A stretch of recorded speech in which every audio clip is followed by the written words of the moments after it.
Hello friends, இன்றைக்கி என்னோடய பேக்யார்டில் ஒரு குட்டி ப்ராஜெக்ட் வீடியோ தான் பண்ண போகிறேன். என்னென்னா, நான் இப்போ உட்காண்ட்ருக்கிறேன் இல்லையா, இந்த பெஞ்ச் வெயில்லையும் மழையிலையும் ரொம்ப அப்படியே ஃபேடான மாதிரி இருக்குது அந்த வுட்டோட கலர். ஸோ அதை சாண்ட் பேப்பர் வச்சு நல்லா க்ளீன் பண்ணிவிட்டு ஒட்டடையெல்லாம் ஃபுல்லாக தொடச்சி எடுத்துகிட்டு அதுக்கப்புறம் வார்னிஷ் போட்டு புதுசு மாதிரி ஆக்க போகிறேன். அதுதான் என்னோடய குட்டி ப்ராஜெக்ட் இப்போது. ஸோ நான் இது மாதிரி இன்னும் 2 ப்ராஜெக்ட் பண்ண போகிறேன். ஸோ நான் இது பண்ணும்போது என்ன பண்ணுறேன்றதை பாருங்கள். கூடிய சீக்கிரம் அந்த வீடியோ போஸ்ட் பண்ண போகிறேன். அண்ட் உங்களுக்கு ஏதாவது சஜஷன்ஸ் இருந்ததுன்னா அதை கொடுத்தீங்கன்னா நான் அதை மிச்ச 2 ப்ராஜெக்டில் யூஸ் பண்ணுவேன். ஓகே ஃப்ரெண்ட்ஸ், பாய்.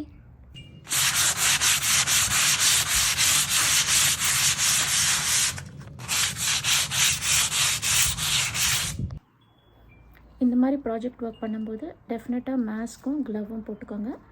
அலர்ஜிஸ்லாம் இருக்கிறவங்க டெஃபினட்டாக போட்டுக்கணும். இல்லைனாலும் போட்டுக்கோங்க, கண்டிப்பாக ஹெல்ப் பண்ணும்.